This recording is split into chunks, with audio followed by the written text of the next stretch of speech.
have got rusticated.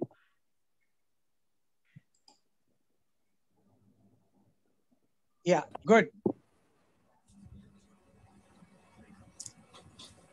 So Mali, shall we get started?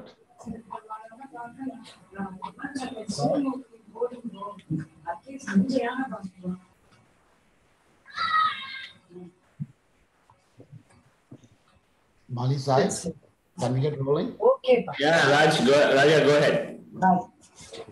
Lost on my thing. Okay, let's get going. Good evening, good morning, everyone. Welcome, Director Narendran, who is the hero of today's event. Mahalingam, RECAL President, professors and alumnus across the globe, office bearers and wonderful students. On behalf of the RECAL Alumni Association, I extend a warm welcome to our third alumni cast. Today's topic is going to be pretty interesting, from REC Trichy to Tata Steel, and also like to hear more about the impact of the Industry 4.0, the post-pandemic opportunities from an Indian context perspective. Alumni Cast, it's a series of sessions that brings our alumni to share their experience, success, and their impact to the society and communities. We started this. He'll ask for meeting ID. Meeting ID, and then below that it says Narendran. Illa, adu utrama. Meeting ID 934-8766-538. Mali, can you mute Mali? Yeah. We started this 766-5538 கூட. Sorry. அப்புறம் passport ஒன்னு இருக்கும் பாருங்க. I request everyone to go on mute, please. We started the Alumni Cast in 2020 and has conducted 8 sessions. Of course, during the COVID, I think it has gave a good opportunity for people to get connected and get to know. But we plan to continue to have these sessions and with our alumnus and distinguished alumni who have reached the pinnacle of their professional career and impacting our societies and communities. Hence, I request each one of you to ask, if you are not seeing your classmate or a batchmate on the screen, in the Zoom screen, please ensure that they join as the session is going on. A, B, in future alumni casts, I want them to be part of that. Before we start the session, I think the pandemic has, has taken many lives, and it has not, left our alumnus network also. Close to 21 people have lost their lives, from people who graduated from the institute. So, and several people are, in critical care, and some people are still in the critical care. I think RECAL Cares is helping them, both financially and also morally. So, on behalf of all the lost souls, I think I would like to observe a 30-second silence prayer.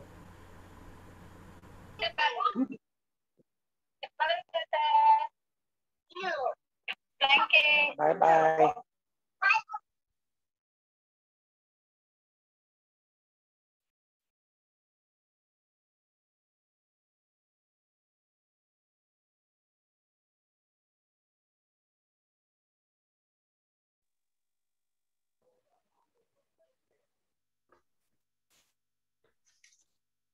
Thank you, everyone. So now let's get the session started. So I think we have director, we have, as a chief guest, and also we have TV Narendran, who is going to be the speaker of today's event. This is going to be a fireside chat where a lot of questions will be asked by both director and Mahalingam, our president, RECAL Association. So I would like to hand over the podium to Mahalingam to give an introduction about the speaker and get the session started. Mahalingam, over to you.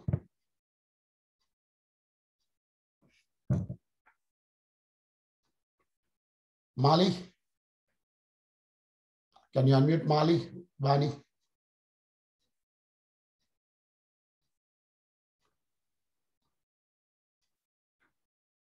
Mali, can you unmute? Doing. 1 second.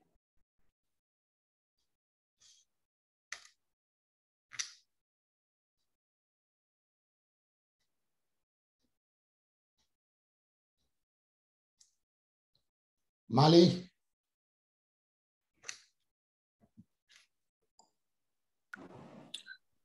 Raja, Minu. No, Mali. Raja, Yeah. Narendra is having problems accessing Zoom. I'm talking to him. Me and Sai are talking to him. Oh, okay. Okay. 1 minute. Narendra is having problem accessing the link for the last 5 minutes.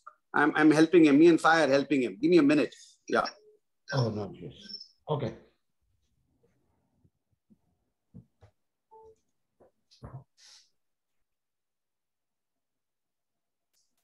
First of all, I think, folks, I would like to apologize. I think the timing is wrong. I think too many things going on this weekend, right? Now, Wimbledon is going on as we speak. And in the next couple of hours, I think the Euro finals. So, but I think we planned this a long time. So we don't, and also getting Narendran's time is also important. So we got to go with the flow. Raja, in the meantime, can we request all the participants to register in the portal? Yes, yes. Yeah, we can do that. Anyway, I think I want Narendran to do the honors, and then I thought I will let the team know. But anyhow, so irrespective, I think since we have the audience here, so we are launching a new portal. I think Narendran will be officially inaugurating that, and this portal is, I think it's going to help us to connect, communicate, collaborate, and also celebrate. It's a one-stop shop. So we wanted more people to, be part of the portal. It's more, both desktop version and also the mobile version is available. So I think registration takes just 2 minutes, your name, your batch, and whatever the group you wanted to be part of that. I'll talk about the features, I think, as we move forward, but please do register and I think just be part of the community. We are having a target of close to about 10,000 people before this month and to be part of the portal.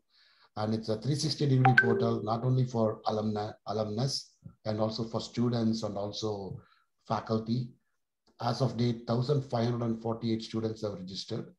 And faculties, I have to give the number. Only 4 people have registered. I want more faculty to be registered. And of course, alumnus, about another 1,500 so far they have registered. So will be, I think, if you're part of any of the WhatsApp group, your class groups or batch groups, I think we have been shooting a lot of communications on the link about the NIT Trichy portal. Please do join and I think be part of the port or the community. Did Mali fix it?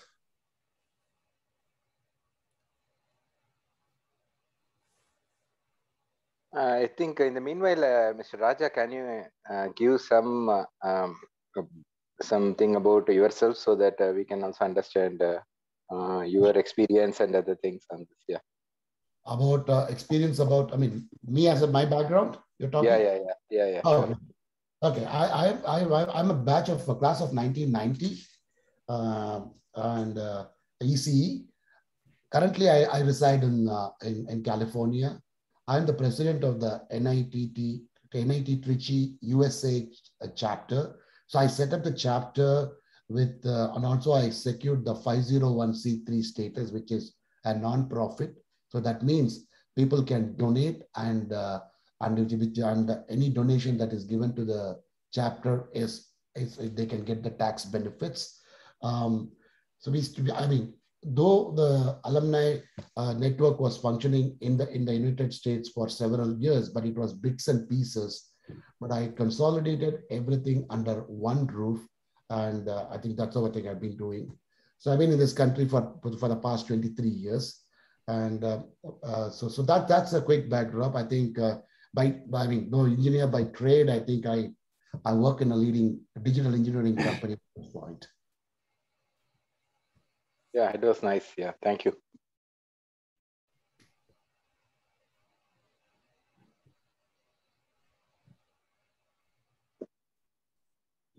Sorry, guys. Narendran is just accessing through his mobile, some problem with his computer. I've been on the line, me and Sai. Sorry, director. Sorry, director. It's been.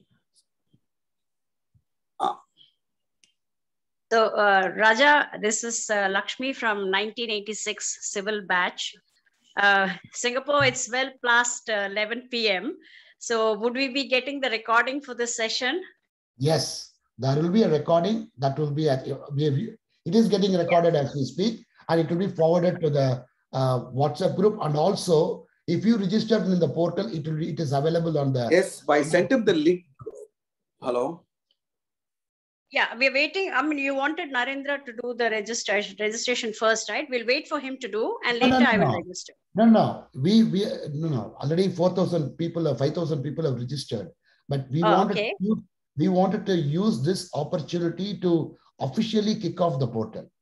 Because till now it has been in beta mode, testing mode actually. Okay. So now we are ready to officially launch effectively. Okay. So anyway, nice meeting, because I have an early day tomorrow. It's good. So it's past 11. So I think Ms. Thomas remembers me when you came to Singapore. We met. Yeah. Thank you so much. So have a good session, and I will listen to the recording. Sure. Please convey my best wishes to Narendra also. Thank you. Bye-bye. Thanks, Lakshmi. Appreciate it.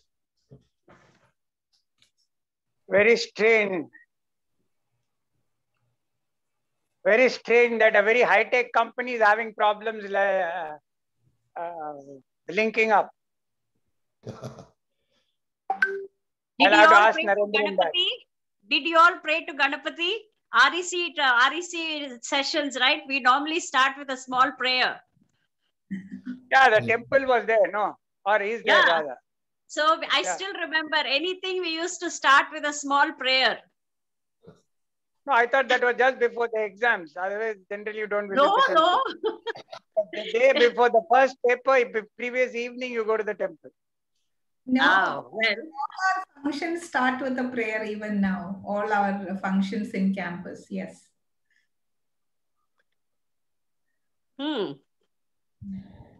Okay, I'll just say Shuklambardaram if it's okay with everybody. No, but he's come. It's okay. Yes, ma'am. It's very much okay, because I think prayers really pays a lot. So we must do prayers wholeheartedly for having our meeting smooth. So please go ahead. If you can recite some rituals, it will be great. I don't know whether Miss Thomas is okay. Yeah, I am fine. Yeah, I am perfectly fine. Okay. Yeah. But I will just master of ceremony, he can give the go ahead. Go ahead, Lakshmi. Go ahead. Yes. Okay, just 2 lines, sir. Okay. Yeah. Vinayaka ninnu vina brochutaku, Vinayaka ninnu vina brochutaku, Vinayaka ninnu vina brochutaku, verevarura Vigaraja Vinayaka. So we called Vinayaka, so Narendra will come now. I just cut short the song very little. Okay, I've done my part. Okay, thank you. Appreciate it. Bye-bye. Vani, are you there? Yes. So in the Zoom, our account setting, anyone who gets the link should be in a position to attend. I think you should enable that. Yes, that is enabled only. That is enabled only, sir. Right, this time we had this RSVP through our portal, actually. Okay, because people are having maybe issues. Narendra should be on any time. No. Others have joined this, sir. I think only. Narendra should get in. JB is got in, no? He's getting in, hopefully. He's there. He's just got in, yeah. Oh, thank God. Sorry, guys. Sorry, everybody. It's been a struggle. JB helped us, actually.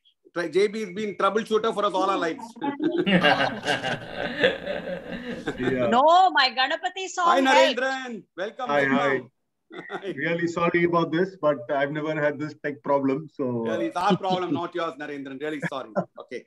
Raja, kick off. Let's not wait, Raja. Go ahead. Okay, anyway, no. I think we started that. I think so. Once again, Narendran, welcome to the alumni cast. I think we also have director, and I think we have all of our students, respected professors, and all the distinguished faculties, and everyone is part of this session.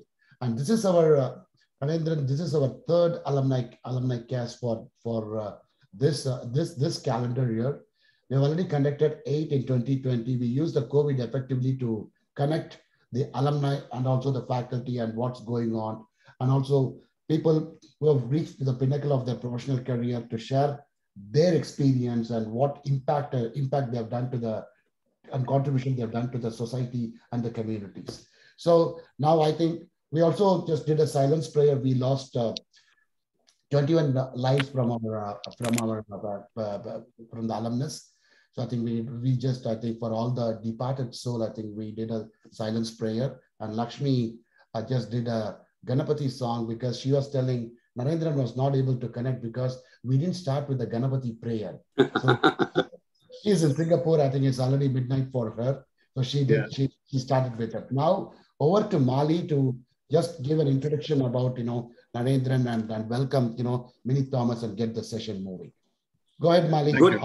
Good evening, everybody. Good morning, everybody. Okay, I think a warm welcome to all of you, the students who are here, the alumni who are gathered, our director, Minnie Thomas, and the faculty. I think it's a really wonderful evening for all of us. It's a really privileged evening for all of us. Normally, when introductions happen, people start with saying, it's my pleasure, it's my privilege. I'm going to use a third P this time, pride.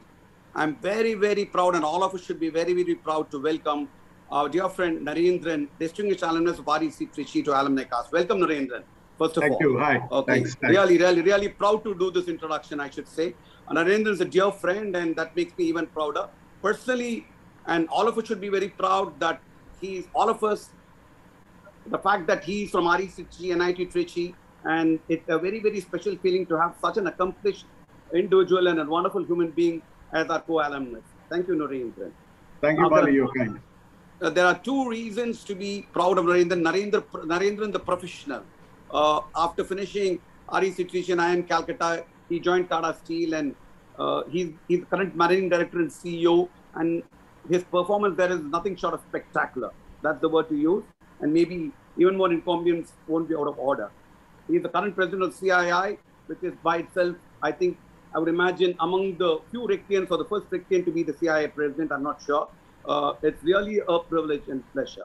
Apart from that, he's chairman XLRI Jamshedpur, vice chairman Indian Institute of Metals, chairman Tata Steel Europe, chairman Tata Steel BSL. You can keep adding the list.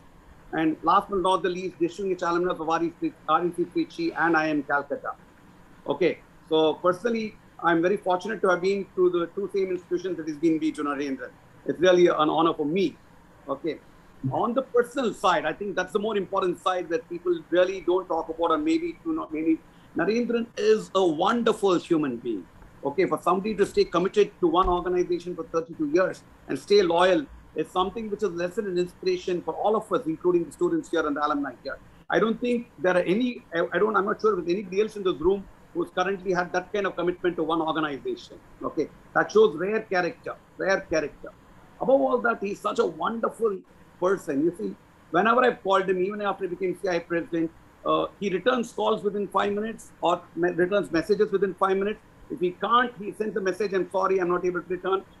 Actually, as a matter of joke, when I did that in his first day as CIA president, he sent a message, I'm in a meeting with the minister right now. Sorry, I can't talk. Okay, that's the kind of person Narendran is. And, funnily, a few years back for my other alma mater, IIM Calcutta, I had invited Narendran and called him tentatively if you could come over for a function to Chennai. He said, Mali, I will come if I'm not going to Europe. He kept his word, came over, had some work in Chennai, but made sure he came to Chennai. Really touched. And he had told me when I called him, if I don't come for old friends like you, who will I come for? He's that kind of person. He never lets us down, his friends down. This morning, actually, he sent me a message at 5:30. I'm an early riser. Narendran seems to be an earlier riser. Okay. He said, what is the dress code for this evening? I almost burst out laughing. I called him and said, what are you talking about? You should be what you were in Emerald Hostel. You were in Emerald, right, Narendran? Okay. No, I was Lapis. Lapis, okay. You should be what you were in Lapis. Okay. Where you're, I said, but not a lungi, but maybe a shirt on there. And this afternoon I had called him when he was on a flight. And he got off the flight, said, did he call me? And we had a hearty laugh. And Narendran is that kind of a person, wonderful human being, amazing professional. I think presenting to you TV Narendran, a rare jewel in the REC 90 Crown director. He is really a rare jewel, an amazing and awesome professional, and overall a wonderful human being. I'm really proud to say he is my friend, and all of us should be proud that we studied at the same college or studying in the same college that he studied. I would like to hand over to the director, Minnie Thomas. She's going to have a chat with him before I get into the game. And I should mention in this context that the director, Minnie Thomas, has been extremely supportive of RECAL over the last few years and even this year. Whether it was the RECAL COVID Care initiative where she supported us with ideas and support and infrastructure in the college, or this alumni cast kind of initiative. I must apologize to her. We have pulled her away from 5 Sunday family evenings, including today, 8:30. And really, thank you for that, director. Nice of you. I'll hand it over to you to take forward the chat with Narendran. I will come back later into the chat after the director finishes asking her questions. Thank you, director. Thank you, Narendran, again. Before the director starts, I must thank Mali. In the 35, 40 years I've known him, he's never said so many nice things about me. I really appreciate it. Let's keep that for an off-record conversation, Narendran. Yeah. So, good morning, good evening, everyone. Welcome, Narendran, to the alumni cast. And I wish to thank Mahalingam and Raja and Krishna Sai and everybody else who is organizing such kind of events. It's wonderful to have you with us today, Narendran. And congratulations on being the CII president for 2021. And of course, the global MD and CEO of Tata Steel. We at NIT Trichy are really proud of you. And I must say that Narendran is one CEO who replies, instantly. He replies, So, and yesterday I messaged him at night. What questions should I be asking you? So, like you said, morning 5 o'clock, I got a message that I leave it to you to ask any questions. So, thank you for that. So, let's start from please. Yeah. So, since we have a lot of students with us, I thought let us start from the early days. I was doing a little bit of reading about Narendran because I don't know him personally as such. So I read that your father, late Sri Vishwanath Narendran, was also with Tata Group. So just eager to know, where did you grow up and where did you do your schooling? Yeah, so very strangely, I was born in Jamshedpur, the city which I went back to when I joined Tata Steel. My father was in what was then called Telco, or Tata Motors as it's called today. He was a foundry guy and he was there for 10 years. And I was born in Jamshedpur. But we left Jamshedpur when I was 2 years old. So I did not have any memory of Jamshedpur until I went back there. So for me, Jamshedpur was always this very exotic place I was born in, but I had no memory of. And I grew up in Coimbatore. My father moved down to Coimbatore. He was a foundry guy, a lot of foundries there. So all my schooling was there. And then I came to REC. So, so I grew up, I'm originally from Kerala, born in Jamshedpur, grew up in Tamil Nadu, studied in REC, and then went back to Calcutta, and then ended up in Jamshedpur again. So it's a full circle. Oh, wonderful. So just wanted to know, like when we grew up, you are maybe a couple of years younger than me, but generally I just wanted to ask, did someone inspire you to be an engineer, or does it run in the family? Or you didn't like medicine, so you took up engineering like I did? Because when I was young, only 2 choices, medicine or engineering. So how did you come to REC? How did you become an engineer? I mean, how did you become an engineer? Yeah, no, I think it's, a typical middle class upbringing, right? So you end up being a engineer or doctor if you can do so. I was obviously better in math than in biology, and so somehow inclination was towards engineering. I was always fascinated by cars and automobiles. I thought, I somehow, in a very simplistic thought, if I become an engineer, I will end up making cars or something like that. So, and REC honestly was the best college to join. If you did get into an IIT, I'm being very honest, REC Trichy was the best college to get into in Tamil Nadu. So while I was in Coimbatore and I could have stayed at home and joined any of the 3 or 4 colleges that were there, but REC had a reputation, and I personally think it's very important to, at some point in time, sooner than later, move out of your home and be on your own, which teaches you a lot of things in life, which become very important as you, eventually anyway step out of your homes. So I think my mom had heard from somewhere that REC Trichy was very good, and like all mothers, she wanted me to go to the best college that I could get into, and REC Trichy was that. Yeah. I also got into BITS Pilani, but I think REC Trichy seemed the place for me to go to. Thank you so much. I must thank your mother for sending you here so that we have we have Narendran as our alumnus.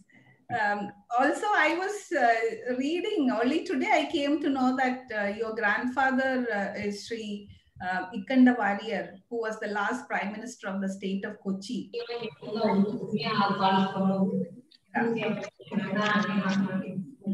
Can everybody mute, please? The name is so famous as an able administrator and who architected 3 famous dams in the state of Kochi. Did he influence you, as a youngster to do hugely, hugely. You don't sometimes realize how much some people influence you till much later in life, right? So I was the youngest in my paternal side. I was the youngest amongst all my cousins. I mean, amongst my male cousins, or rather, in fact, amongst pretty much all my cousins, I was the youngest. And my grandfather used to spend a lot of time with me. He was a Gandhian, he was a freedom fighter, and he was one of those guys who quit politics when India got independence. He was one of those very idealistic kind of persons. Again, a lawyer by profession, but who chose to give up his profession to fight for freedom, etc.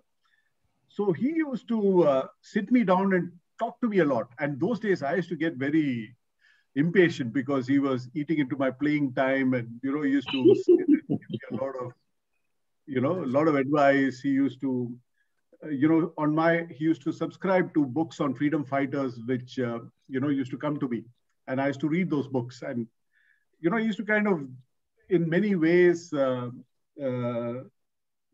me into that, or rather planted those seeds of idealism, which I did not realize till much later in life. So I think much later in life, when you start looking back at where do your values come from, I think a lot of credit goes to both my grandfathers. My paternal grandfather, Mr. Ikanda Warrior, got me into that kind of spirit of idealism, nationalism, value system, etc. And my maternal grandfather was a great sports enthusiast. I used to, even today, I know Mali timed it really wrong. We have, kind of fighting for attention vis-a-vis Wimbledon. I used to listen to Wimbledon commentaries with my maternal grandfather and play chess with him. And really, he was into sports a lot. So I think both my grandparents influenced me a lot. And you probably realize that sometimes 10, 20 years after that, you don't realize it during your childhood, but you realize it much later. So yes, he had a huge influence on me, which I realized.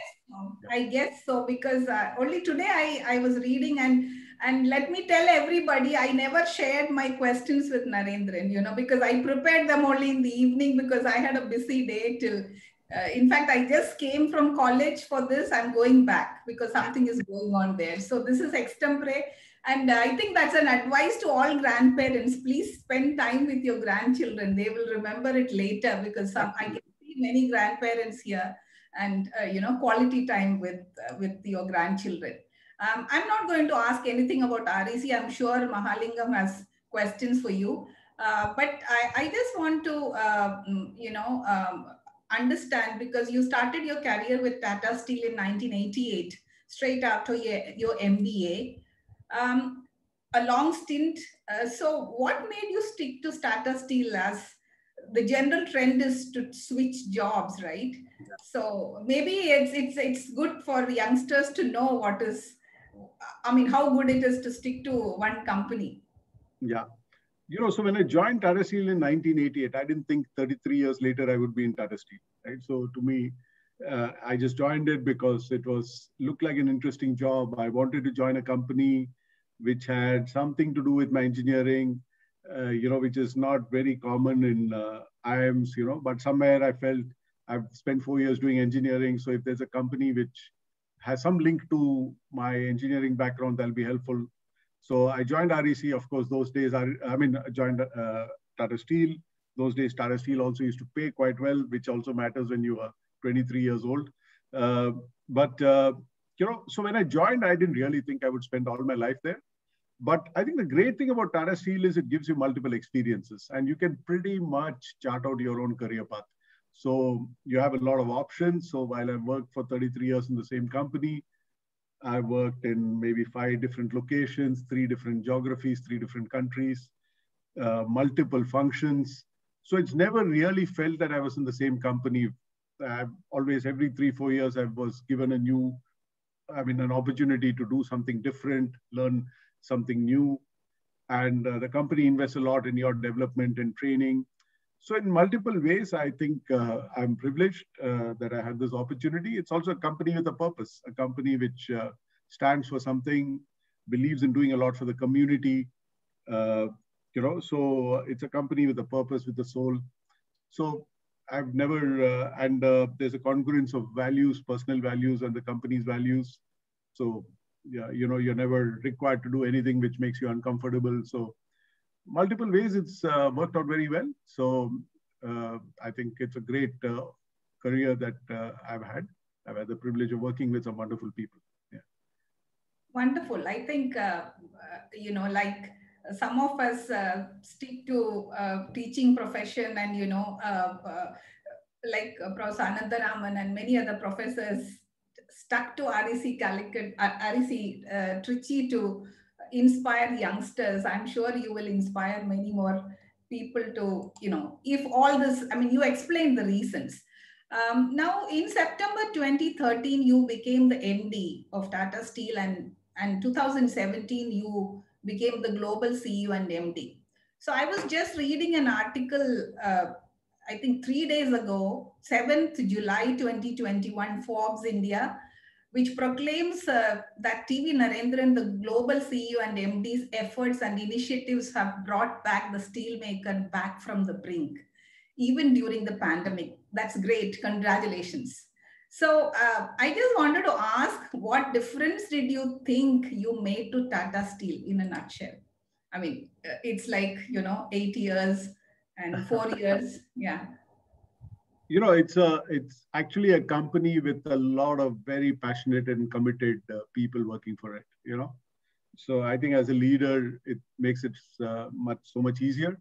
People are so committed to the company. We have 5th, 6th generation employees. So, and particularly when there's a crisis, everyone's together. Everyone wants to do whatever they can to help, So like I said, it's a privilege to lead such a team. Obviously, the media gets very excited when your profits are good and the share prices are good, So I think there's been a lot of hard work going on for many years. It's visible to the external world only when the numbers are good. But I can tell you that sometimes there's a lot more hard work even when the numbers are not so good. So I think the team has been working very, very hard. We've had some very tough years in the past, particularly over the last few years when China was exporting a lot, or even during the pandemic. So multiple times we've had a lot of challenges. Just now, Tata Steel has very good numbers, good share price. So we're getting a lot more credit. I always tell my colleagues, you get more credit than you deserve sometimes, and you get more criticism than you deserve sometimes. So this is a phase when you get more credit than we deserve. So just enjoy it while it lasts. Okay. Thank you. But it was so nice to read that article that you are bringing back Tata Steel back into the, foray again. That's really nice. Now, Tata Group, when you talk Tata Group, there is some trust which automatically comes with it, like whether it is Titan or whether it is, any brand you take. I think people believe in Tata. So Tata Group is known for its generosity and care for employees and common man around. In fact, I was so honored to be in Bombay House. It gives a different kind of an experience to even visit Bombay House. And I think I in my draw I have the special issue of India Today, which when you celebrated 150 years of Tata's, that was I read it. So could you elaborate some rare experiences at Tata Steel in this regard? Like, how did you experience that generosity, or how you are doing it? Yeah. So before I say that, I don't know how many people on the call know that Chandra, who's the chairman of Tata Group, is also an REC Trichy alumni. Rajesh, who's the CEO of TCS, is also an REC Trichy alumni. So I think REC Trichy has a pretty strong equity within the Tata Group, as is obvious. So to me, when you look at the history of the Tata Group, and I think the statement which J.N. Tata, the founder of the group, made is still relevant after 150 years. He said, the community is not just another stakeholder, but the very purpose of our existence, right? And I think it's a very short sentence which says a lot, right? So when you have a statement like that, which today when you talk of organizations with a purpose, a balanced scorecard, corporate citizenship, a lot of jargon which is used today, in some sense was articulated very simply 150 years back. And many of us who joined the group or stayed with the group have stayed with the group because you think that this group, I'm not saying the group is perfect, nobody is perfect, but at least the intent is right? So you don't mind working very hard because you feel the money is being spent well. Right? So I think that's a very fundamental thing. And it's not just about a statement which is hanging around on the walls of the companies, but something which is practiced. And to give you an example, even before I was a CEO, amongst my other responsibilities, I was responsible for safety, which is very important because it's about employee lives. And in a process industry like ours, huge factories, safety is a very complex function to handle. So I remember, a lot of conversations in the Tata Steel board, because we used to have fatalities. And when there was a protocol in place, or there were benefits in place when an employee lost a life, the employee's family was taken care of, jobs were given, etc. But we didn't have those facilities for contract workers. And there were many fatalities of contract workers. And I remember these multiple conversations in the Tata Steel board, where the guidance of the board, and Mr. Tata was the chair at that time, was that, if somebody's lost a life, you can't replace that person for the family. But how can we make sure that that family doesn't feel the economic loss? And so at that time, I'm talking of 2012 or 2011, we came out with a policy: if any contract worker lost a life in Tata Steel, the family of that contract employee would get the last round salary, factored for inflation, an allowance for education, an allowance for medical, till the notional age of 60. So at least economically, that family didn't feel the loss. This was in addition to whatever the contractor gave that person. We said that's not going to dilute anything that we want to do. So I think some of these experiences reinforce the feeling that it's not just about saying the right things, but also doing what you say. And I think many of us have hung around in the group for 30, 35 years because of that. Wonderful. I remember still very clearly, how Tata is still helping the Taj Mahal Hotel tragedy victims. We have read many case studies on that. So wonderful. I also want to add another Tatas to the group of three of you. Our current chairperson of NIT Trichy is on the board of Tata Sons, the former MD of titan, Mr. Bhaskar Bhatt. Absolutely. So, Absolutely. we have a person here. Okay, now now that you are CII president, what do you think is the significance of such professional organizations or societies in one's professional career? Because I benefited a lot from my association of a professional society, which I chose as IEEE. What about you? I mean, how important is to be a member of such organizations? You know, it's important in multiple ways, in my view. Firstly, of course, you benefit personally and professionally because you interact with a lot of, leaders. You benefit personally because you learn a lot from these sessions and meetings that you attend. You benefit professionally because many people in CII are either my suppliers or customers. So I get to network with a lot of people who are relevant to me from a work point of view. You also learn about industries. In my current role, I'm learning a lot about industries I have nothing to do with because I know the steel business very well or the metals business well or the mining business well.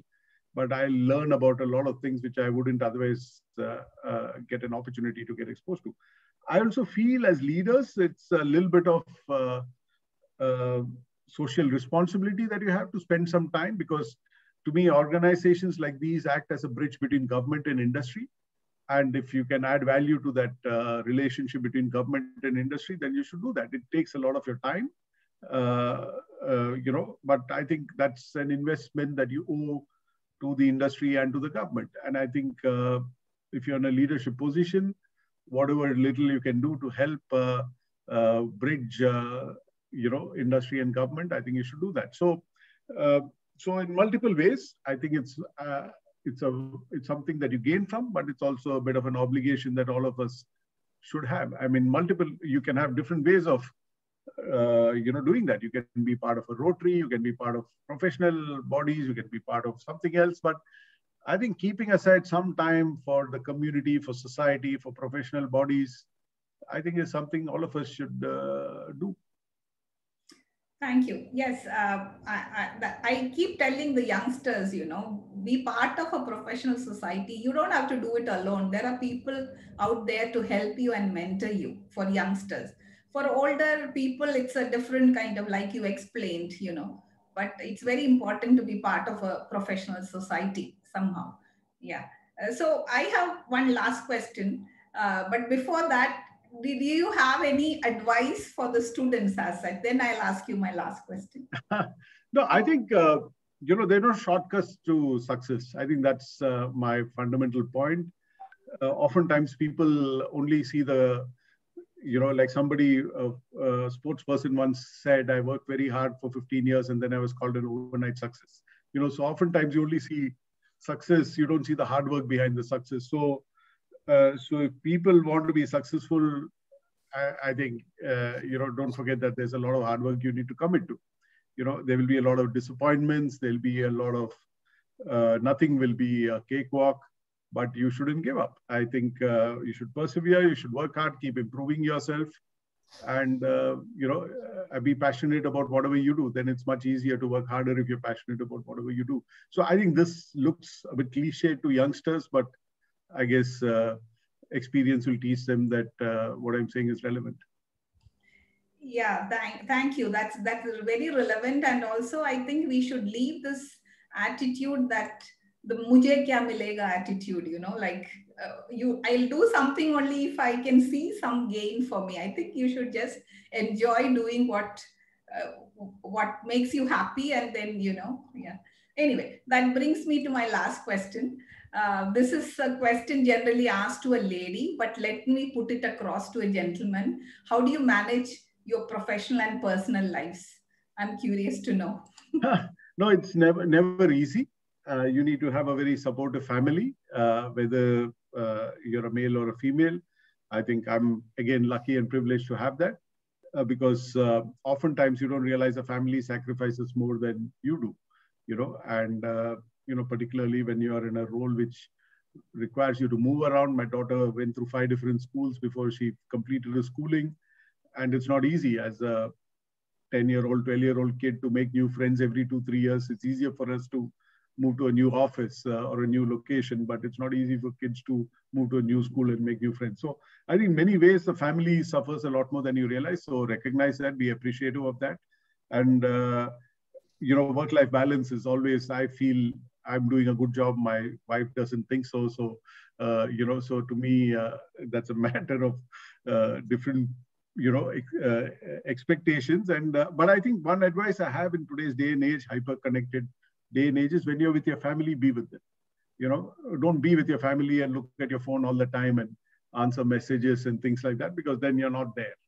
So it's not about physically being there, but not mentally being there. So it's very important to be disciplined, to keep aside time for the family, even if it is, a few hours a day, a couple of hours a day, but that must be family time. I think that's my only advice. Otherwise, everyone has to find their own balance, and it depends on the support that your family can give you. Thank you. Very, very true. So thank you so much, Narendran. We look forward to meeting you in person sometime soon. And I look forward to visiting Tata Steel sometime, because I've heard a lot about your campus, So let's hope this pandemic will be over and we'll be able to meet all of you in person.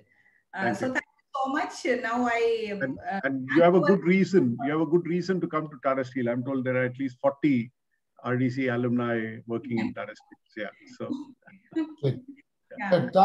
Thanks, madam. Thanks, director. And if I may interrupt, please. I'm Balasubramanian. Mr. Narendran, you would Can we have the questions later, please? Can we have the questions later, please? No. Yeah, it's not a question. Questions later, please. Yeah, it's not a question. Any observations later, please? I am the first pioneer to join Tata Steel from REC Trichy. I'm from 75 batch. Yeah. So yes. Narendran, you know me. We have met in Chennai meeting. Absolutely. I'm the first REC guy who set up REC Trichy in Tata Steel. Excellent. Later on, Rana Sinha joined, and then you came later. Ramachandran is also there with me. Yeah. Today. Rana Sinha was also there. 10 years, my senior. Yeah. Rana Sinha was 3 years. He joined 3 years later. He was 1 year junior, 76 batch from REC. Correct. And 75, and I set up the REC Trichy name in Tata Steel. Whether good or notorious is a different matter. Thank you. Obviously good, sir. Obviously good, sir. Thank you. Thank you, sir. Thank you, Balasubramanian. Thank you, sir. Obviously good name only. Great to know. And Director ma'am, thanks for, I think, shooting firing interesting questions. And Narendran, I think, there is no, shortcut or secret to success. I think that is a great message for everyone. I think not only for students, though Director asked from a student perspective, it's great for everyone. And now we wanted to move to the next segment. I think before Mali fires his question from the personal front, but not necessarily personal. Okay, fine. Okay. I have an obligation. Narendran. So we have been communicating with, WhatsApp and sharing messages across all the batchmates. There was no single truth of record or single truth of, place or portal where people can connect, collaborate, celebrate. So we have launched, I think, with the leadership from Krishna Sai, who is the past president, batch of 1990, and Raj Shekhar from 1974 batch. They took the leadership, and then we created a core team, and we have developed an integrated portal which can do all the 4 C's, connect, to collaborate, to celebrate, and, everything. So I wanted to take this, though it was in beta, so we already have about 5,000 people, logged into and registered into the portal. I would request you to officially launch the portal to the broader alumni community, because we have a target by end of this month. We wanted to get at least 10,000 people in the portal. Going forward, everything, whether you wanted to, there are special interest groups are there. You can communicate with students, you can communicate with faculties, and any events, everything will be centered around the portal. I think that there are several features, but we wanted to keep adding more and more. In fact, right from payment, donation, contribution, everything can be done under single roof. So I wanted to do the honors of officially launching the portal, and maybe add 1 or 2 words. You must have seen in your 32 years experience in Tata Steel, how collaboration is important. Maybe if you could highlight that, I would appreciate that. Sure. No, thank you. Thank you very much. I think, you know, to me, fundamentally, the best friendships are made in college, you know, and I think any platform which kind of facilitates that, helps us stay connected. I think many of us have leveraged technology to stay connected over the last 10 years. You know, we were out of touch for 10, 20 years, and today technology allows us to stay connected and even talk like this. So to me, these kind of portals, these kind of platforms are very important professionally and personally. And all of us need support systems and the ecosystems which help us in good times and in bad times. So I'm privileged to be involved in this launch. Okay, thank you, Narendran. So everyone, please go and register. I think we have been the Recal manager has been sending messages how to get registered. So this is just some few. You know, I don't know. I'll have Raj to, you know, just run this video. It's happening. It's happening. Yeah. It's happening. Yeah.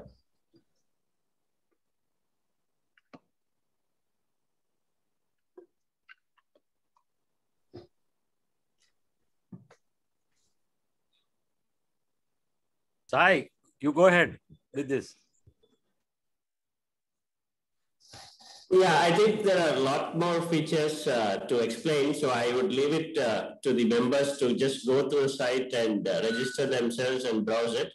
And we'll be sending separate communications to each of you to understand the features and be part of it. So thank you, Mr. Narendran, for launching it. And I'm sure we will reach our goal of 10,000 this month. And with all your support, we will reach there. Thank you. And I think so Narendran and everyone, Sai was the master. I mean, I think the backbone of this. I think he was the lead architect, I would say. I think, and along with Raj, we have renamed Raj to Portal Raj. I think a new title of. He worked with. Several students also were part of that. We involved them also so that they get to know the experience. Okay, great. I think once again, thanks. I think so. We officially launched our NIT Trichy portal. Now moving on to the next session, over to Mali. Mali, please have the privilege to to shoot your thoughts and questions. Okay, thanks, Raja, so much. Narendran, I must mention that when I took over as president, one of the first things I discussed with Sai was that he had developed an app and we should take this forward. And Sai has been a real rock. I think Raja's mentioned it, and it was my dream also to do an app. I discussed it with the director, and we've discussed it with all alumni. Sai, Raj got in later, and Raja is underplaying his role. He's been the brains trust for us in many of the things we do. He's being modest about what he does, Narendran. I thank the entire team. A lot of other people, there's Kalyan, Manikandan, the entire secretary like Vani and Ganesh. Everybody is chipped in a big way, along with the office bearers, Narendran. I should mention this in context. And thanks, Narendran, for inaugurating the portal. It was ceremonial, but it was important for us that it came from your golden touch, the portal. Okay, or rather, touch of steel, I should say. And I should thank the director because she's made my job half easy. Some of the questions I had in mind, she's already asked. Thank you, Director Vinny Thomas. It's made my job easy. I'm going to ask you some questions which I went through as a student, and the classical questions many of us go through. I'll start with. I'll come to the funny part of the REC life later, which you might want to answer, might not want to answer. You can choose to not answer. You can't choose not to answer. You have to answer. So let me start with, after going through and being an engineer, dreaming of automobiles, etc. I wasn't good at engineering, so I ran away to management at IIM Calcutta. So why did you, such a good engineer, go for management, Narendran? No, I don't know if I was a good engineer. You could have gone abroad. You could have gone abroad for an MS. Most of our guys did that those years. No, actually, there was a reason. Honestly, at that point in time, my dad was between jobs.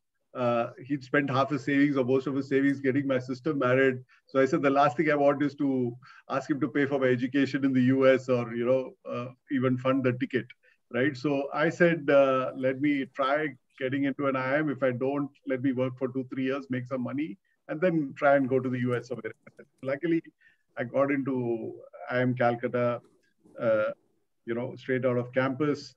The jobs I had when I left campus were Hindustan Motors and Ashok Leyland. So I would have been in automobiles in some sense if I had not got into IIM Cal. And,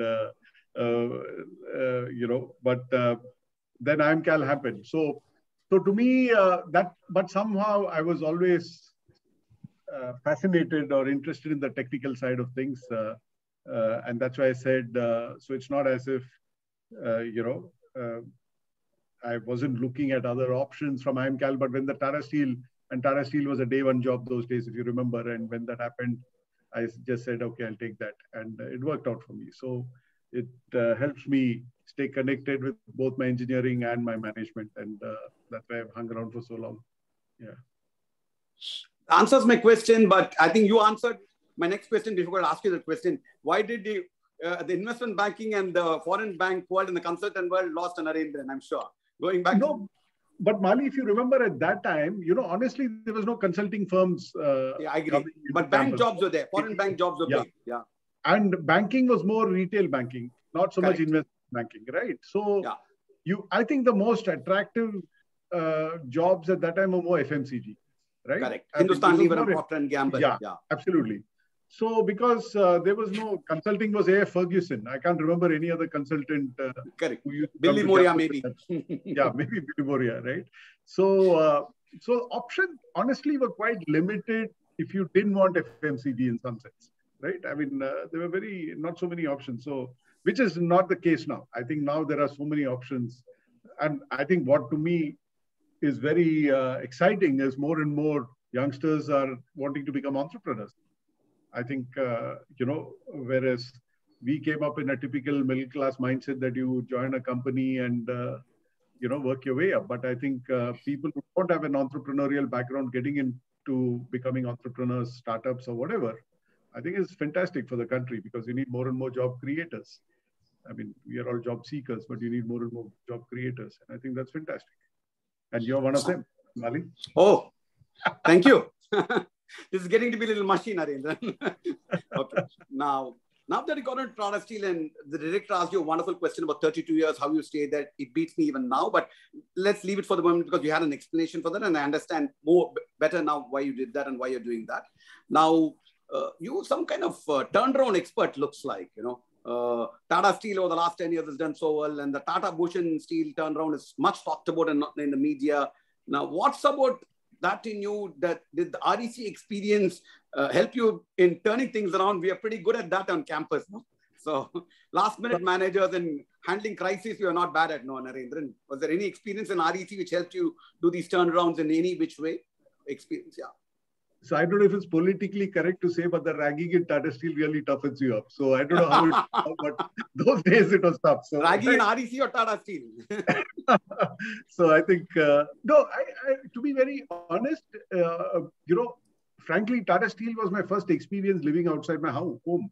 That itself toughens you up, right? I mean, if you've been brought up where your parents took care of everything, I mean, till I came to REC, I didn't know what a soap would cost or a toothpaste would cost, right? And you went to Grandi and bought it, then you realize how much it costs, right? So I think in many ways, hostel life is, I think, something I would recommend to anyone, right? And REC was far more cosmopolitan than most other colleges. So you would experience India, right? It's not about experiencing your neighborhood or experiencing the city you've grown up, but you experience India. And I think in many ways, you are much richer from that experience. So, and one doesn't realize that. I mean, today, I don't know if, I mean, I don't have a son, I have a daughter, but if I had a 17-year-old son, I don't know, I have to travel by bus from Trichy to Coimbatore in the 2 in the morning bus, which used to take me to Coimbatore by 6 in the morning or something like that.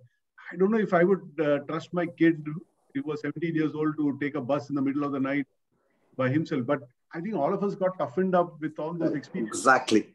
Yeah. So today, of course, it's a very different ball game. But I think these experiences toughen you up, and life is tough, so it gets you more ready for it. The turnaround story, Narendran. The turnaround story of Tata Bhushan Steel. I think it's about getting the basics right, get the right people in the right job, collectively decide on the right direction, have proper systems to review the progress, what's up, classical stuff, So to me, I'm a firm believer that ultimately it's about getting the right people in the right job, working with them and getting them motivated.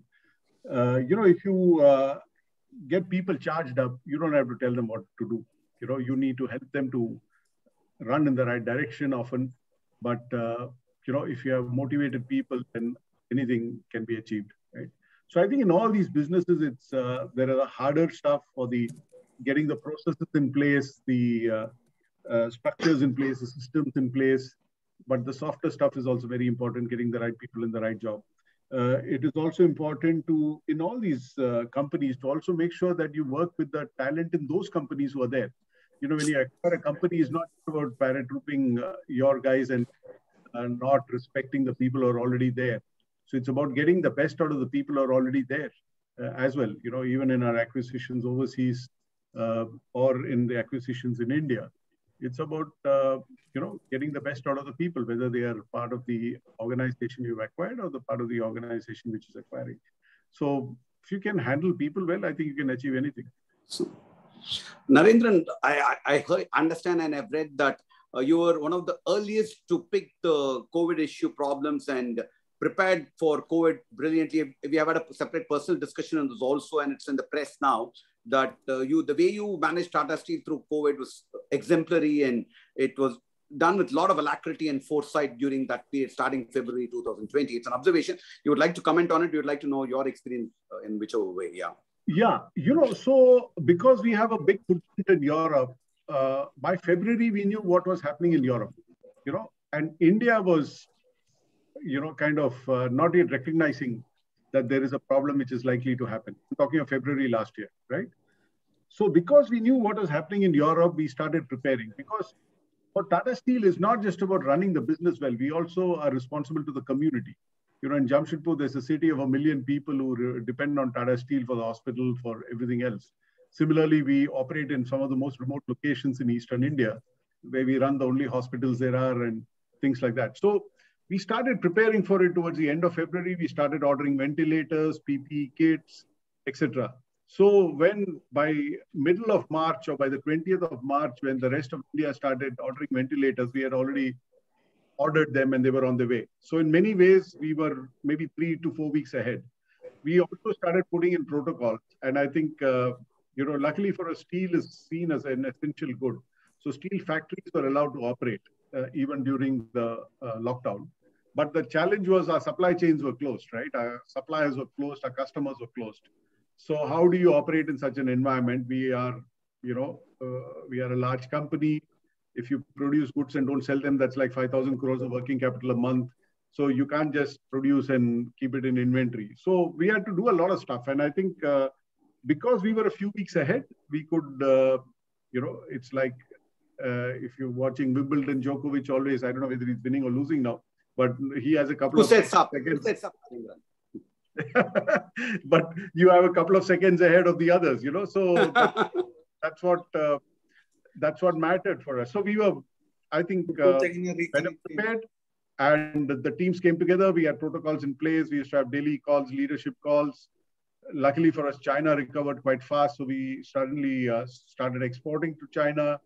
So a lot of things were done, and it worked very well for us. And of course, because we were taking care of our employees, I think our factories were safer than being in a factory was safer than being outside the factory, because we had very strong protocols, very strong testing system. We used to use a lot of analytics because anyone who entered the factory had an RFID card.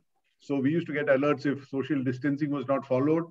You know, there's a lot of tech used, a lot of good work done by the team. So I think we had, we finished Q1 last year cash positive, which was quite a challenge. And we had the best ever year last year. So we recovered very well. Narendran, I'm going to couple of these serious questions and combine and go to the fun questions because we'll give enough time for interaction. The post-pandemic opportunities for India. By the way, I want to mention this alumni cast is the highest attended alumni cast ever, Raja, if I'm right, 230 people plus. Okay. What we discussed in the morning about Wimbledon doesn't matter. Your brand pool is very strong. Don't worry. Okay. I was telling Bali that he got the date totally wrong. You have America, Wimbledon, Europe, and then suddenly he's trying to squeeze in this lecture in between. So clearly a bad choice. Yeah. Okay. Yeah. So my question is post-pandemic opportunities in manufacturing for India, and as CIA president, how do you see opportunities for engineers who are budding and engineers from in our alumni, etc.? You could give a brief answer. We'll go on to the fun questions after that, Narendran.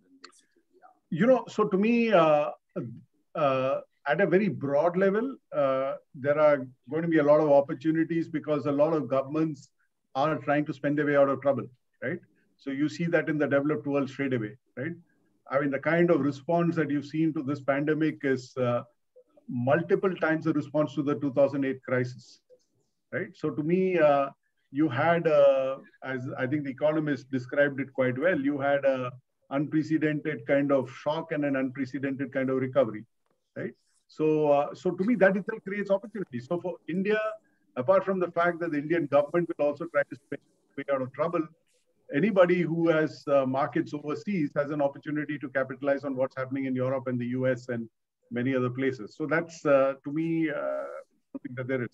From an engineer, REC technology point of view, I mean, to me, tech is going to be technology in multiple ways. Technology is not just about IT, but technology, because increasingly you're going to get differentiated depending on your knowledge intensity as an individual, as a company, as a nation, right? So to me, how can you,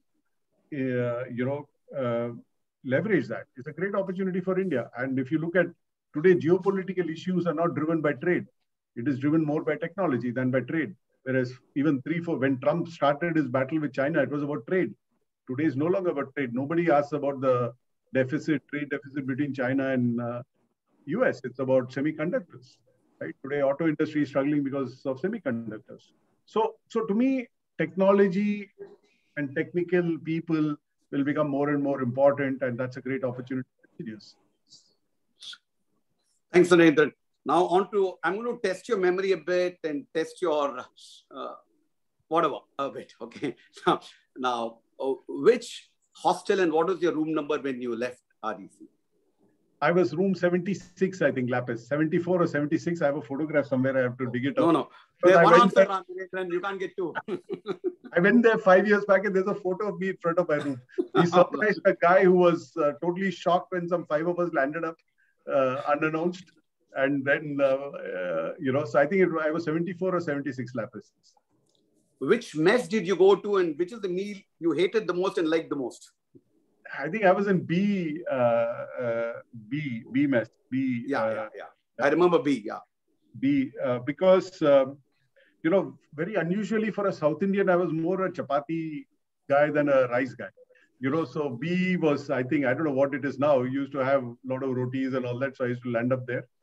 But I think what we used to eat the most was the eggs. I think every meal had some eggs in different forms, which was served. I'm not sure the rest of the food was very memorable, but eggs got us through campus, all through REC and IIM Calcutta, and all the train rides that I took from Coimbatore to Calcutta and Coromandel Express and all that. So I think it saved my life.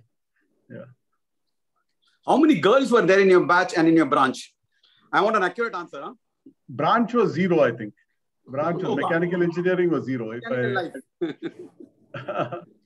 I mean, in a batch was also maybe 10. I think very, very less. I think the increase on Raja and Sai's batch, I think, looks like.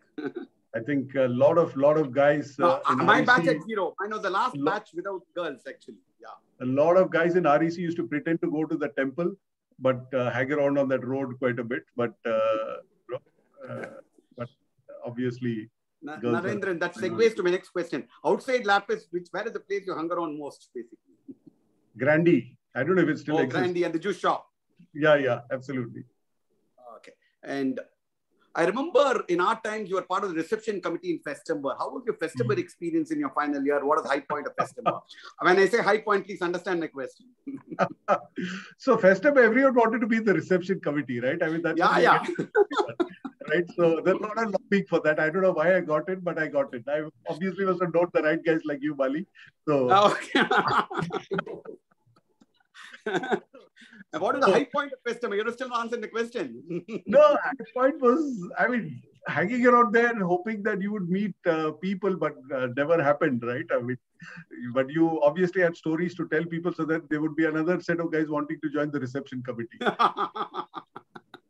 Okay. Now, I'm going to ask you, how were you as a student? Top 10%, top 25%? You can choose not to answer this question if you don't want to. No, I was always middle class as a student. Oh. In my branch also, I was somewhere in the middle, maybe some 20th rank. Or but you should have done well to get mechanical, no, Narendran?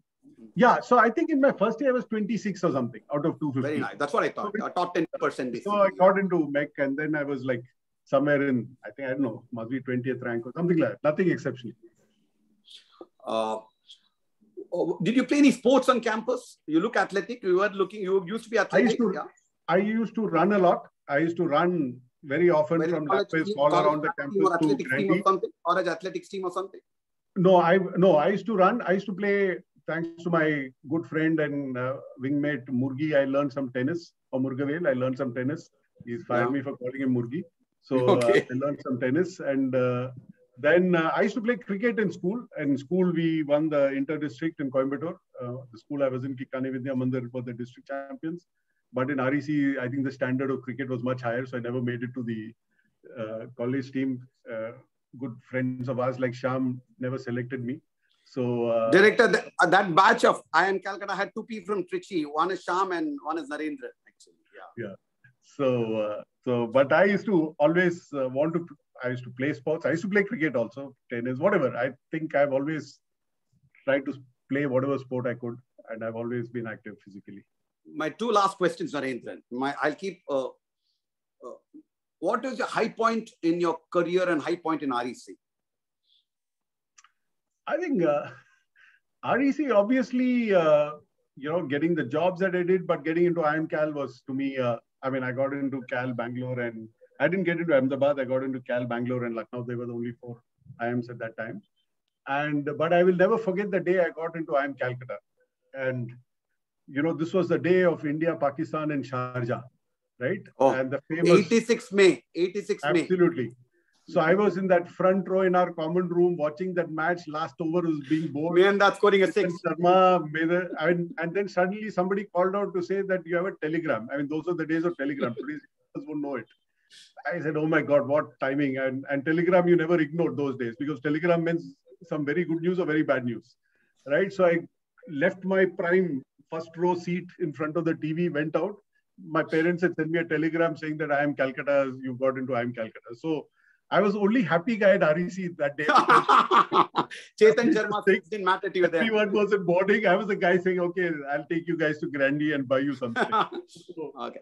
I will, in some sense, that was my high point in REC from a, kind of personal in your point career, of view. in Tata Steel in your career, what would you say? I think obviously, to me, obviously being selected to become the managing director was a great privilege for me. And, I think that was, like I said, in 2013, when I was picked to be the CEO for India and Southeast Asia, in 2017 for Tata Steel globally. These were high points because, it's an opportunity for me to do whatever I can. So more from that point of view. Yeah. What are the naughtiest thing you did in REC?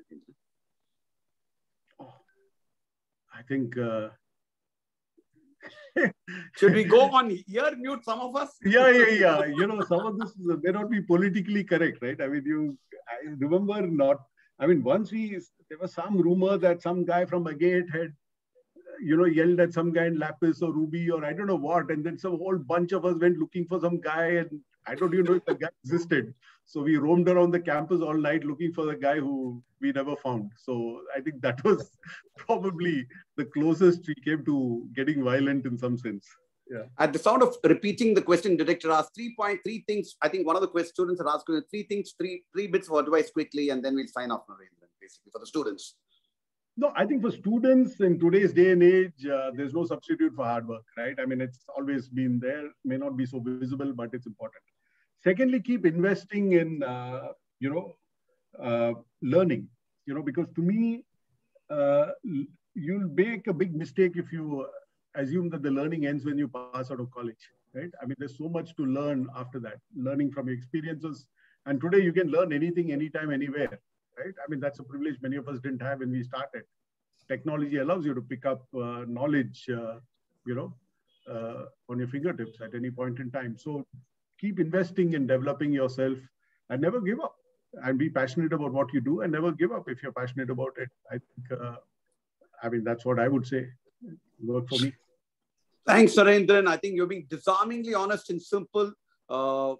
actually, it's so wonderful talking to you. I will let Raja talk about Industry 4 and open up the Q&A. We almost have time till Raja, maybe till 10:15 or 10:10. Till what is your comfort level? Hard stop, Narendran. Sorry to pushing you on this. You sleep early. No, I'm good. No, we started. Raja, please go on. Raja, all yours. I'm flexible. Yeah. Okay, sure. Thanks, Pali. Yeah. Raja, before you start, I may have to leave. I have to be in college at 10 o'clock. So sorry, Narendran. No, thank you so much. Thank you so much, Director. Wonderful, wonderful of you. Thank you. Thank you for staying so long also. Thank you. Thank you, Director. Thank you, Director. Okay, so let me start the first question. I think there are a lot of questions on the chat window and also on the portal. So let me start the first question. So Narendran, I think you talked about a lot of technology. What do you say? I think, execution within the Tata Steel. You talked about RFID and everything, but Industry 4.0 is completely changing the landscape with the with the emergence of AI and machine learning, automation, right? There is going to be an impact. And look at that. I think you also met that. I mean, I also just read that article.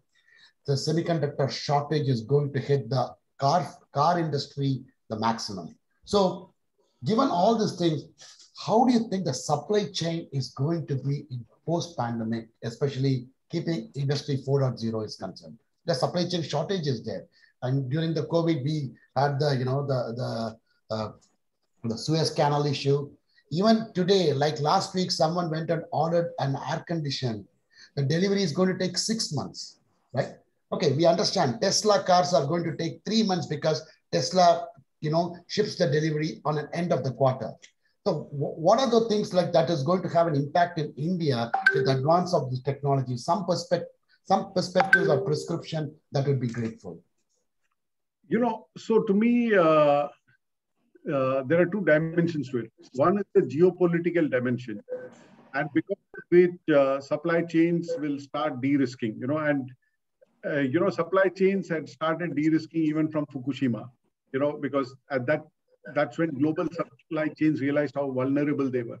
So organizations started doing risk assessment at multiple levels beyond their immediate vendors to see, are they vulnerable to one single vendor sitting somewhere who's supplying to 5 of their vendors, and when they think they're dealing with 5 guys, they're actually dealing with 1 guy, right? Similarly, the pandemic and many other things showed global supply chains can be very disruptive if you've not managed your risk well, right? So that is one part. The second part is technology allows you to drive efficiencies to a very different level in complex and long supply chains, right? So to me, that also gives you an opportunity to optimize. And today, when you look at even an Amazon or some of these companies, their differentiator is how efficiently they run their supply chains. Because not only do you manage a cost well, but you also manage the customer experience, right? And technology allows you to do it at a very different level than we used to doing in the past. And if I look at Industry 4.0, process industries like us, we've traditionally captured a fraction of the information that we generate every minute. And you only analyze a fraction of the information that you capture. So if we've been able to do all that we've been able to do with a fraction of the information which is available, then you look at the opportunity that there is if you can capture a lot more information and analyze it and things like that. So I think I honestly feel that we are still scratching the surface. Okay. I think there's huge opportunity to drive ecosystem efficiencies using technology. Okay. And we are nowhere near where we should be. Okay, great. Thank you. I think that is just that makes me to extend the question. Sometimes you talked about how Tata Steel was, doing effective business and you are proactive. I think there's a question on the chat window. I'm just going to ask this. How did you manage to export steel to China when China was producing at a cheaper rate? The confusion which there is we confuse cost and price. I've always said, China used to sell cheap. Didn't mean they were competitive. If you can sell at a price and make money selling at that price, then I will call you competitive. If you sell at a price and lose money at that price, that's not rocket science, that anyone can do as long as somebody else is writing the check. So okay. For a long time, China was selling steel cheap and not making money. The Chinese steel industry was the most unprofitable steel industry in the world. So just because we were selling cheap, everyone said China is competitive. So we were confusing cost and price, right? So India is a competitive place to produce steel because India has raw material. Russia is a competitive place to produce steel because Russia has raw material. Right? China imports raw material and was selling steel cheap. Secondly, what happens in industrial businesses is you export 10% of what you produce. This is a high fixed cost business. So that 10% you can sell as long as you cover your variable cost and sell cheap, and which is what is happening. So what happened is after the pandemic, when China started recovering and Chinese demand was growing, we could sell steel into China and make money selling steel in China because at those prices we were making money. China never made money selling steel in India. India made money selling steel in China. Okay, great. Good answer. Great answer. Great answer. So now I would like to, now you have multiple roles. I think your avatars you are having, right? As the president of CII and CEO and managing director of Tata Steel. Now, definitely the pandemic has impacted several people's life in terms of, a lot of people getting laid off and, things like that. So the question is, what do you recommend? I mean, just maybe may not be from Tata Steel's perspective as a president of CII, when all the industry, the CEOs are coming and, want to take the advice. How do they manage the post? I mean, what leadership qualities they should have? How they are going to take care of all the people getting laid off and bringing back the people to work? Any advice from that perspective? See, we have to be obviously sensitive. We have to, be conscious of what people are going through. I think at a very fundamental level, what all of us in industry need to make sure is everyone is vaccinated. As many people as possible are vaccinated. At your personal level, please vaccinate everyone in your homes, people who work for you,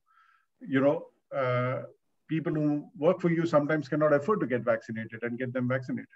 As professionals in factories, get your employees vaccinated, their families vaccinated, contract workers vaccinated, anybody else, because that's the only way we can ensure there's an economic recovery, right? Okay. Because if you don't vaccinate enough people, the economy can get derailed again. And I don't think we can afford a third derailment of economy in 18 months. I don't think India has that much of fiscal space, right? So to me, it's very important for us to ensure that that happens. Second thing is be as sensitive as possible. Like I think Tata Steel has come out with a lot of policies to support the families, because it's not also about the financial support. There are many youngsters who've died. How is it that the organization can stay connected with the families of employees who lost their lives? And oftentimes that's also important. There may be a 35-year-old who's lost a life. So how can somebody in the organization stay connected with that person's spouse, that person's parents, and be there? Because obviously people are not ready for that kind of a loss. And then if the organization can be there for them, that's it. The third part is, of course, to say that, which is more a macroeconomic and an economic thing, like I said earlier, many governments are trying to spend their way out of trouble. So if you can respond quickly, come out of it strongly, then, you can leverage the opportunity that there is. And I think that's what has happened in the metals industry. Commodity prices have gone up. Metals companies, steel companies are all having record profits because you could recover quite fast from the pandemic. And that will also trigger private sector investment, which is starting to happen in India, at least in the metal space. So it's not a one solution fits all. I mean, if you're in the services space, if you're in the hospitality, if you're in the high contact businesses, it's been a tough 18 months. So there are some parts of the industry which are recovered well, and some parts of the industry which need more support. MSMEs need a lot of support, for instance. Liquidity is an issue. High commodity prices is also hurting people. So there are multiple challenges. But it's not a one-size-fits-all approach. And governments have to... Raja, you want to check Ganapati Subramaniam? Yeah, just 1 second. I will have Ganapati to ask the question. But before that, so the war for talent, I think if you look at, I think there is a dearth of talent that is there in the place. But so keeping that in mind, do you think there is a labor shortage or it is because of wage shortage? So it's a very paradoxical situation, right? If you see in the US, for instance, or in many developed countries, there is unemployment, but there is also shortage, right? Because which means people many people are not wanting to take up the jobs that they were doing before the pandemic, right? So there is a need to look at that. I mean, again, the Economist, I think, talked about it, saying that there are more people wanting to be in front of the bar than behind the bar. You know, they're struggling to get people back into the hospitality space. So I think that is a challenge. Secondly, in India, if you look at it, after wave one, more and more people want jobs closer to their homes. They don't want to get stuck 1,000 kilometers away and have a lockdown and then have to make the trek back, right? So people are looking for jobs closer to the places that they live in, right? So there would be different kind of pressures in different economies. You know, so you have a situation where contract workers are going to be a challenge in some parts of the country. Some industries are still struggling to recover because of contract worker issues.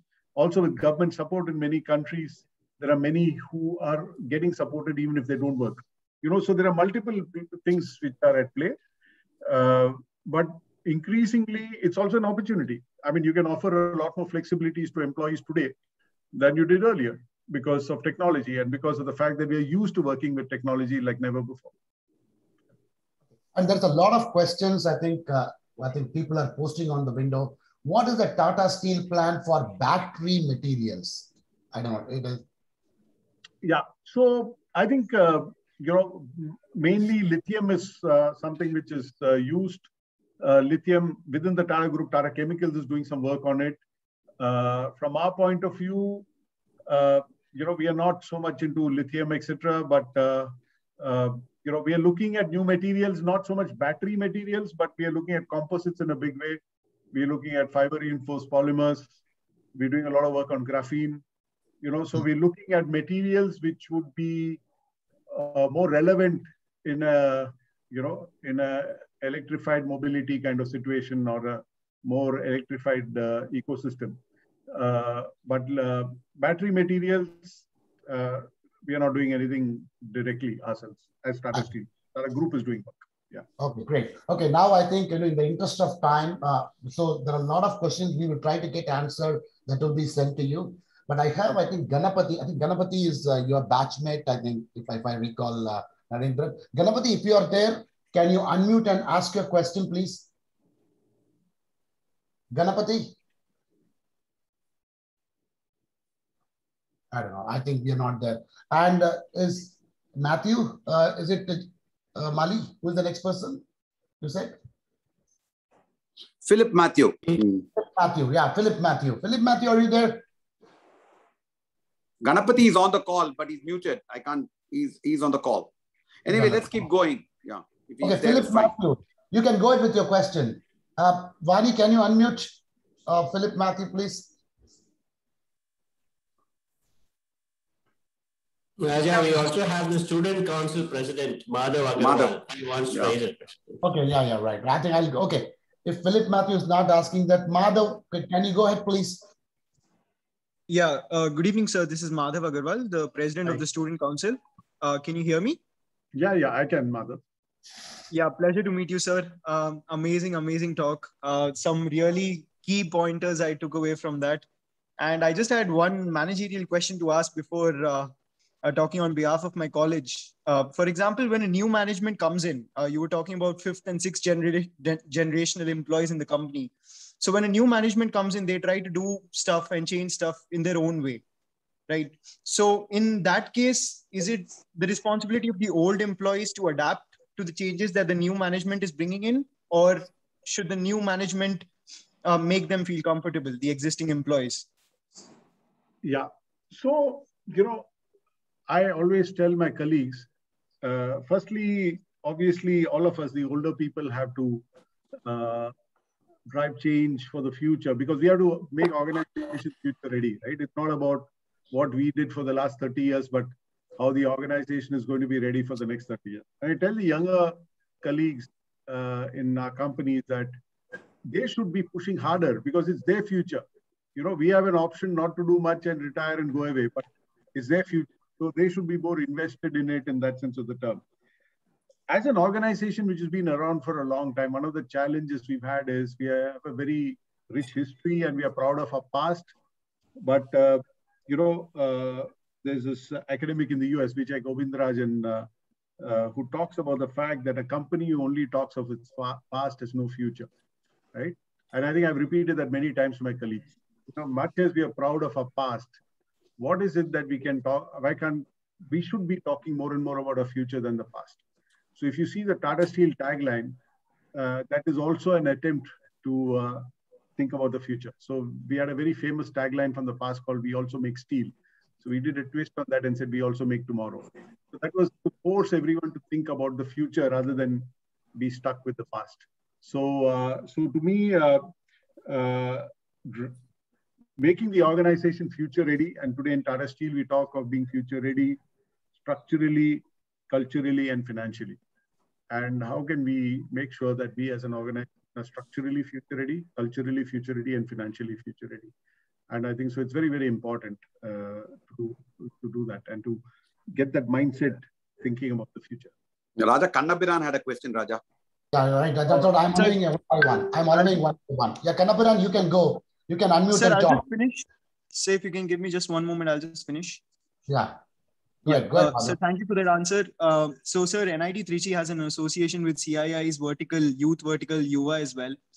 We are looking to tie up with the IGBC as well in the coming days. And I think you yourself as a car enthusiast would be really interested in the work that the college has been doing, the clubs have been doing. We have a club called PSI.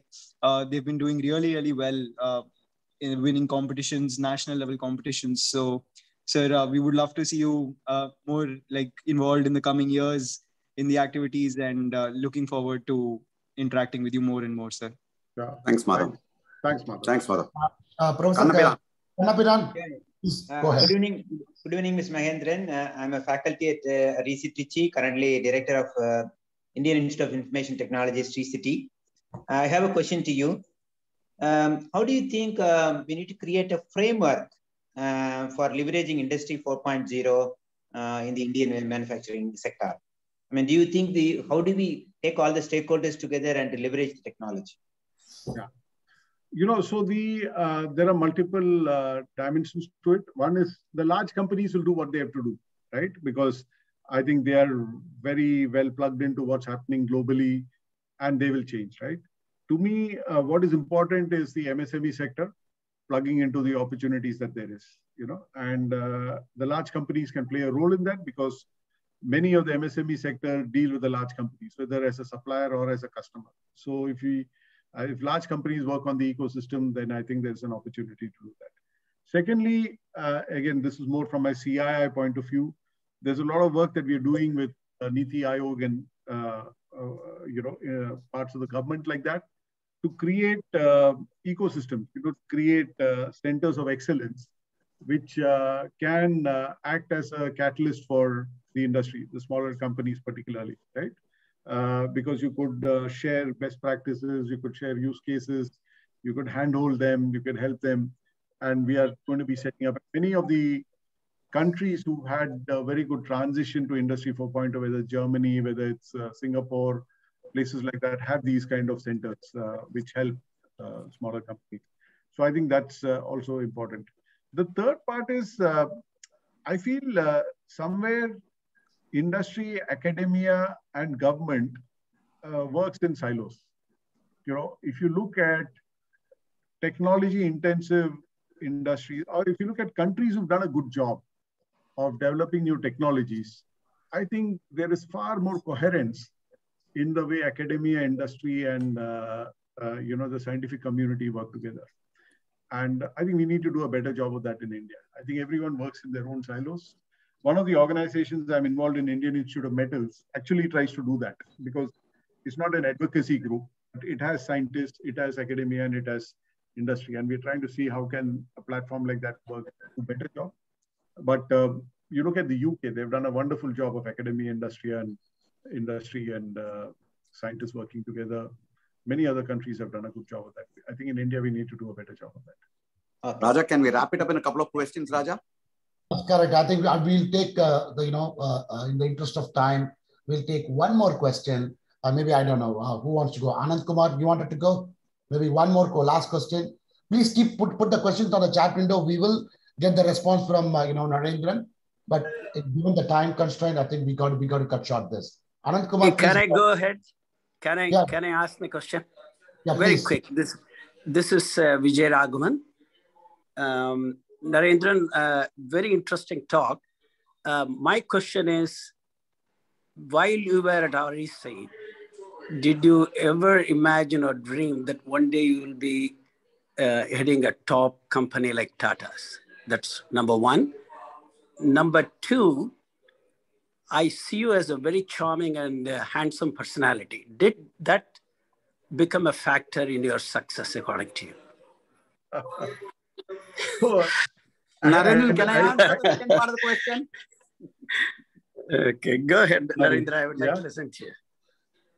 No, so to answer your first question, honestly, I mean, when you're in REC, I think, like I said, my main objective was once I pass out of REC, I shouldn't be, depending on my dad. I should be able to stand on my own, and that was my first objective. I don't think becoming the CEO of a company, that was too far away, right? So it was more about thinking of the next 3-4 years than next 30-40 years, right?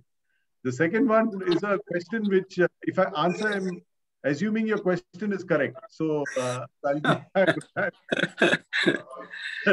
I should be modest Narendran. Modern Narendran, yeah.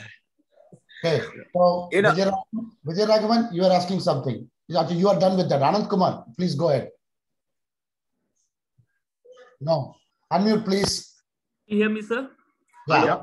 Go ahead. Thank you so much. I think it's a very inspiring talk, sir. Really, so it's a moment of pride for all of us that you are from REC, and that creates big story and big inspiration for us.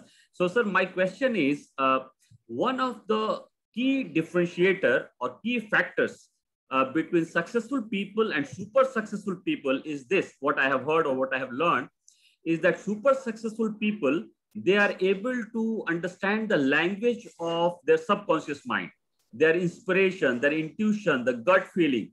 So do you, sir, have any experience like that where all your research showed or told not to do certain project, not to invest somewhere, but your gut said, no, go for it, and you went for it, and that resulted into success? No, I think that happens all the time, to be very honest. I think all of us need to keep aside time for reflection. And particularly in today's day and age, it's very easy to get consumed with the multiple things that are happening, right? So I always feel that you should keep aside some time every day to reflect. And that maybe when you reflect, you will get the answers, the point that you make. And oftentimes what you decide to do may not be what other people ask you to do, right? So I think, but you cannot come to that conclusion till you reflect. I think a couple of people made mention of the fact that I wake up early. Yes, I wake up at 5 o'clock. And to me, 5 to 7, 7:30 is my reflection time. I go for a run, I go for a walk. I'm out on my own. I don't like to go for a walk or a run with anybody. I like to do it myself because that's my reflection time. I don't want to talk to anyone. It's my thinking time, right? And that's the time when you think about your day or yesterday or tomorrow, whatever. And oftentimes, and many times, I have, kept aside some difficult problem to solve for my morning. So when I go for my run with that thought in my mind, oftentimes you come back from the run with some answer.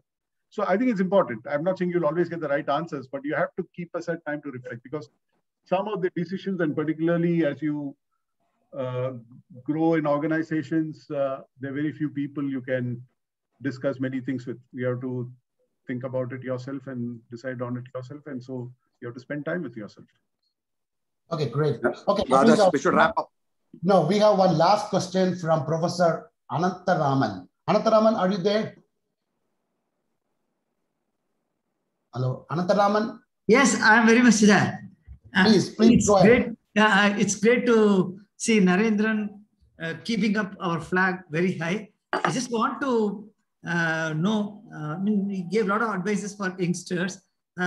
What is scope for chemical engineers in Tata Steel? Chemical engineers, we don't really, I think we do have a few chemical engineers in R&D, but otherwise we are largely in fact, they are an organization of metallurgists. I've almost felt deficient as a mechanical engineer in REC. So because metallurgists are the guys, then of course you have mechanical and electrical and civil guys. But chemical, we don't really have too many. We have in R&D, but not so much in the core functions. Yeah. Maybe with regard to effluent treatment, things like that, we may have some scope, I believe. Yeah. See, ultimately, I mean, if you look at many of these functions, there's so much of convergence, right? That, the boundaries between some of these disciplines are blurring. Yeah. So to that extent, I totally agree with you. I mean, even a biotechnologist has a role in Tata Steel, for some of the work that we do, right? So to me, that's there. But obviously, when we go to campuses and recruit, it's more mechanical, electrical, and metallurgy. Thanks, Narendra. Raja, are we done? Yes, I think we can wrap up the Q&A.